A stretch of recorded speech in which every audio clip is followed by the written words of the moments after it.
Muraho neza inshuti za Nyirabisage TV, twongeye kandi kubaha karibu kuri uyu murongo wacu wa YouTube channel. Mwagize neza kudukunda, mwagize neza kudushyigikira. Turashimira cyane abari hirya no hino ku isi, abari kure ndetse n'abari hafi.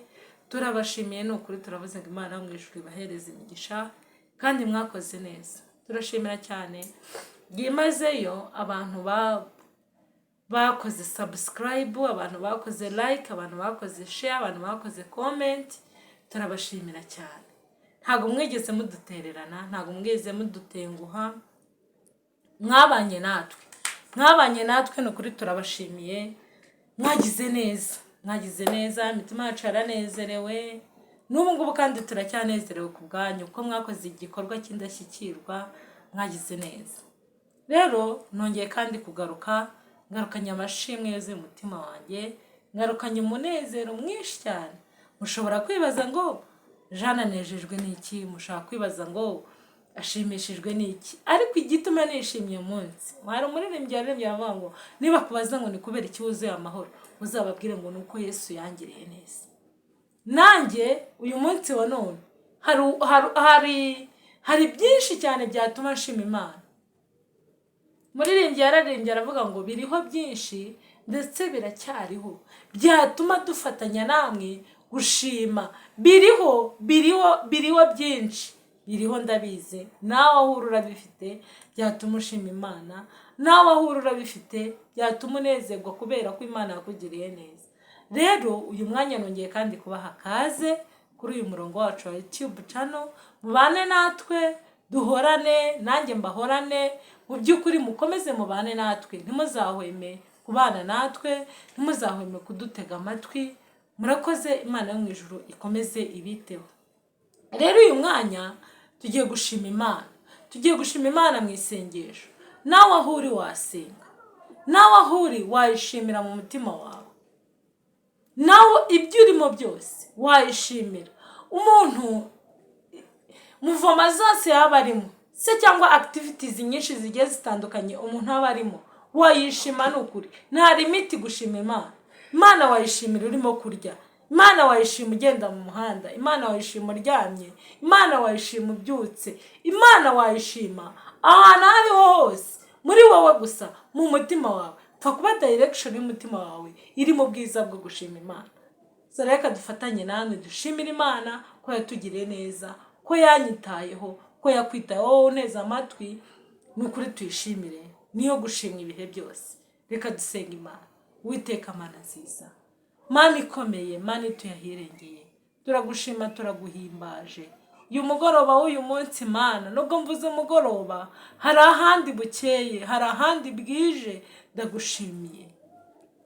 Uhimbazwe cyane mucunguzi mwiza, wabanye natwe, watwitayeho, wabanye natwe Papa. Ntiwigeze udusiga, ntiwigeze uduhana, ntiwigeze udutererana. Wabanye natwe, uraduheka, uradusigasira, urinda ubuzima bwacu. Turagushimiye. N'uyu munsi kandi niko wabigenje Mana, wabanye natwe, wagize neza. Izina ryawe rihimbazwe. Rero Mana yanjye uri mu ijuru, ndasenze kugira ngo buri wese ugiye gutega amatwi iki kiganiro tugiye kuganira cyo kugushima, n'ukuri nawe anezerwe, n'ukuri nawe yishime. Kandi nawe Mwami uri mu ijuru ushimishwe n'amashimwe yacu tugiye kugushimira muri uyu mwanya. Izina ryawe nirihabwe icyubahiro none n'iteka ryose, mu izina rya Yesu Kristo tubisabye tubyizeye kuko bikoze. Amen. Nongeye nagarutse.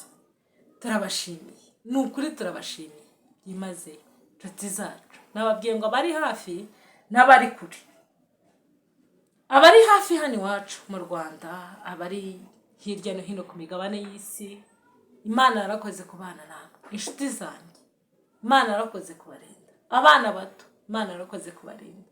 Ababyeyi mudukurikirana, Imana yarakoze kubarinda. Buri muntu wese ku giti cye, Imana yarakoze kumurinda. Rero ni byiza ko ufatikanya nanjye gushima.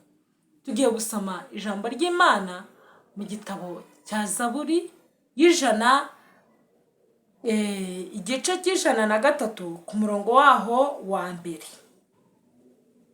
Abantu mufite Bibiliya mwahasoma, ntabwo ari ibintu tuba duhimbye, tuba tugiye kubisoma muri Bibiliya, ijambo ry'Imana, kandi iri jambo ni iry'agaciro. Ijambo ry'Imana ni indorerwamo ya buri muntu wese. Ahari njyewe nshobora kuba mfashwe n'ishimwe, nawe ugafatwa n'ikindi kintu, ariko nyemerera tubane nawe muri uyu mwanya wo gushimira Imana mu minota mikeya cyane se cyangwa mu minota myinshi. Unyemerere ubane nanjye muri uyu mwanya wo gushima Imana. Reka dusome ijambo ry'Imana mu gitabo cya Zaburi ibice 103 ku murongo waho wa mbere. Reka nsome cyane. Haravuga ngo umutima wanjye himbaza Uwiteka, mwa bindimo byose mwe muhimbaza izina rye ryera. Mutima wanjye we himbaza Uwiteka, mwa bindimo byose mwe muhimbaza izina ry'Imana yacu kandi yera. Mutima wanjye himbaza Uwiteka. Iri jambo ni umugaragu w'Imana Dawidi warivuze. Dawidi ni umuntu nkanjye, ni umuntu nkawe, ariko Dawidi hari ikintu cyatumye avuga aya magambo aremereye, avuga aya magambo twebwe uyu munsi wa none twireferaho tukabona n'ishimwe rikomeye nanjye nabwira abandi. Hari ibyo Imana yari ikoreye Dawidi, hari ukuntu Imana yari igendanye na Dawidi mu gihe cya Dawidi. Nanjye urimo kurivuga uno munsi hari aho Imana yankuye, hari ibyo Imana yankoreye ndashobora kuvuga ngo ndondore. Nabivuga nk'uko umuririmbyi yabivuze. Umuririmbyi yaravuze ngo hamwe navuga Yesu, ukavuga ngo mpere Yesu umuvuga mu gitondo, inyoni zikivuga bugicya mu gitondo. Inyoni ngo zijya zibyuka zishima Imana. Inyoni yeme zibyuka zishima Imana. Inyoni si nkanswe njyewe umwana w'umuntu yiremeye mu ishusho yayo. Imana ijya kurema ibintu yagiye ivuga ngo iki ni kibeho kikabaho, iki ni kibeho kikabaho. N'inyoni nazo niko byagenze, ariko njyewe umwana w'umuntu, haleluya, Imana yaricaye ibitekerezaho irema njyewe Jane, irema wowe uri kunkurikirana uno mwanya. Ntabwo Imana yaturemye ihubutse, Imana yaturemye mu ishusho yayo kugira ngo tujye tuyishima. Ariko n'ibyaremwe byose nabyo bifite ukuntu bijya bishima Imana. Ibyaremwe byose, hari umuririmbyi waririmbye neza aravuga ngo ibyaremwe byose byiteze impanda ya Kristo. Ibyaremwe byose byiteze iyo mpanda ya Kristo. Mu byaremwe, ibi byaremwe byose bifite ukuntu bijya biyishimira. Umwana w'umuntu hari ukuntu ajya ashima, icyaremwe hari ukuntu gishima. Inyoni zijya zibyuka mu gitondo ziririmba ngo zikaririmba indirimbo zishimwe.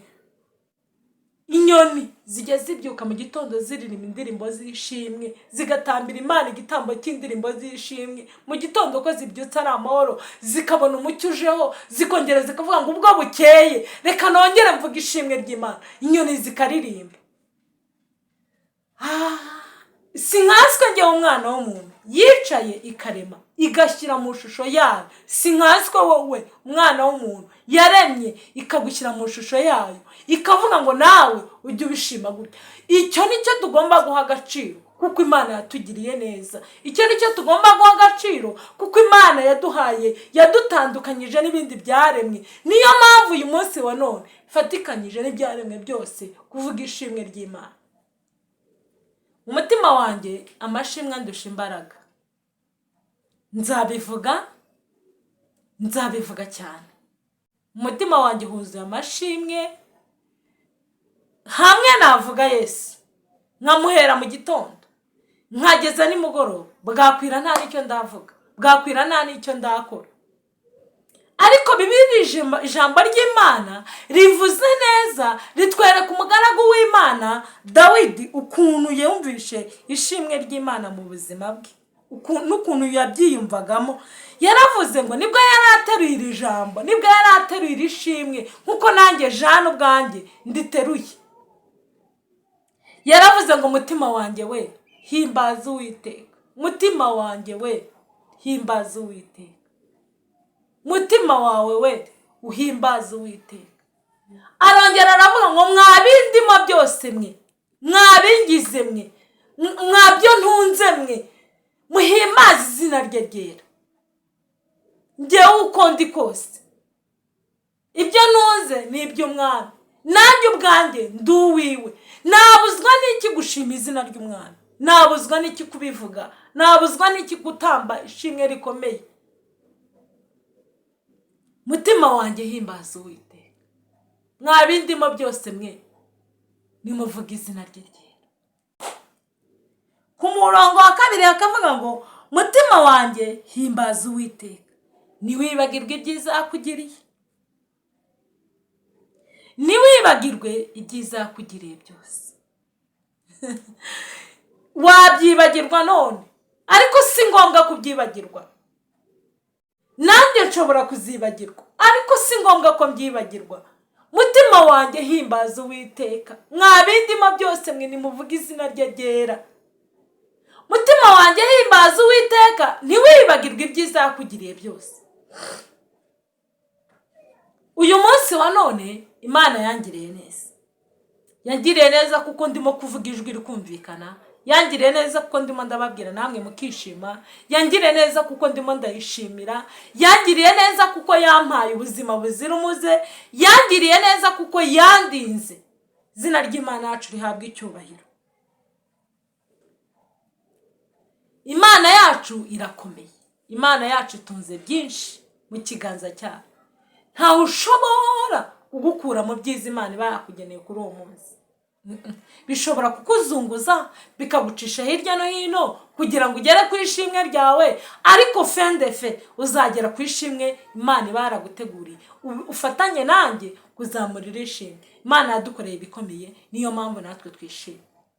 Mu by'ukuri bavandimwe banjye, aho uri hose muri uyu mwanya mutoya, nawe wicara uvuge ngo umutima wanjye himbaza Uwiteka, ntiwibagirwe ibyiza byose yakugiriye. Kandi ngo niwubabarira ibyo twacuma, niwubabarira ibyo dukiranirwa umunsi ku wundi. Ntabwo turi abere, ntabwo turi ba marayika, oya. Ntabwo twebwe twicara gusa ngo ni byinshi byatuma tutayishimira, ariko kandi biriho byinshi, biracyariho ibyatuma tuza imbere y'Imana yacu dushima.